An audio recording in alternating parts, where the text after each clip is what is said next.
And I'm going to read to you, this is a suspense thriller. Since we are in an age of conspiracy theories, I have one for you. So this is chapter 2, The General. Somewhere in a sprawling Greek revival-style plantation home in Louisiana, a chiming phone was breaking the quiet early morning hours. His hand reached in the dark to grab the cell phone on his bedside table, answering in the middle of the third ring. Hold on a moment. He eased into his leather slippers and grabbed his robe as he left his wife to her dreams. He closed the bedroom door softly and walked down the curved grand staircase, making his way to the ground floor and his home office. He closed and locked his office door, then plopped into his luxuriant tan leather desk chair. Okay, go. He listened for a moment.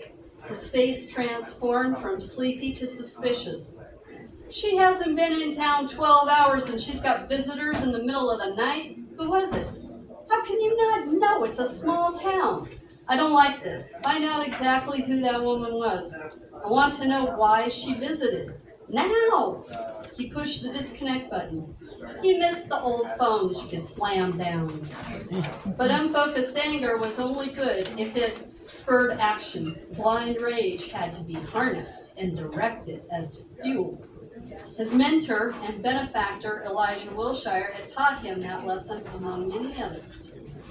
The general of the Society for a Restored America sat at his hand-carved cherry wood desk, drumming his manicured fingers. The top of his head was bald, but a row of light brown hair ringed his head. His sturdy 6-foot build was covered in Egyptian cotton pajamas of royal blue and a matching robe. I reckon the long waiting game may just be drawing to a close now, he said aloud. His voice seemed ordinary, but violence lurked under the surface like a cobra waiting to strike. The general had always suspected that something had been passed along to Elizabeth. He would finally find out just how much Elizabeth knew.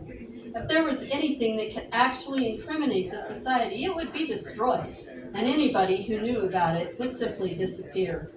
Gator bait. He lovingly picked up the antique-looking dagger with an 8-inch serpentine blade and rosewood handle embedded with rubies. He toyed with it, deep in thought. His field man there in Cyprus was confident, and he would have a vested interest since he had overseen the killing of that nuisance black girl years ago. Elizabeth had known too quickly that Loralie was missing. She had known too definitely that something was wrong.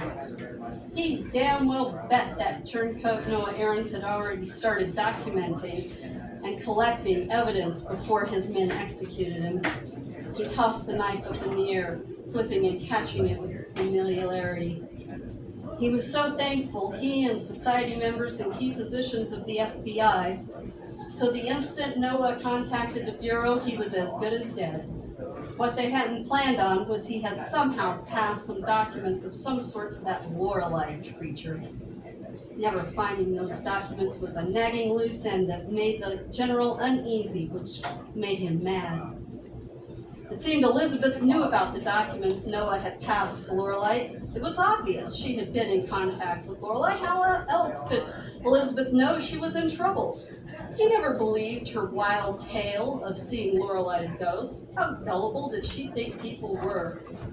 He was fairly certain she didn't have possession of whatever documents or evidence Noah had secreted away, but she had to know where they were. Her visit to Cyprus was probably to retrieve them if Loralie had squirreled them away somewhere and told Elizabeth by phone before his men had snatched her.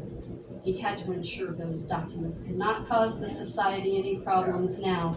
That little bitch's time is mighty inconvenient, he growled. The violence more evident in his voice as his hand clenched around the dagger handle. The red rubies pressed against his palm cold and hard. Now, of all times, was not when he would have picked to play their little game out.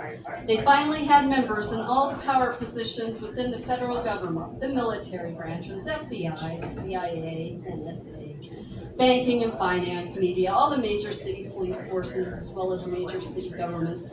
He had built the basic secret society turned over to him by Elijah into a bona fide clandestine organization ready to shape the country to its prior glory. In a few more months, it wouldn't matter what Noah errands may have passed to anybody. In a very short time, nobody could stop the society.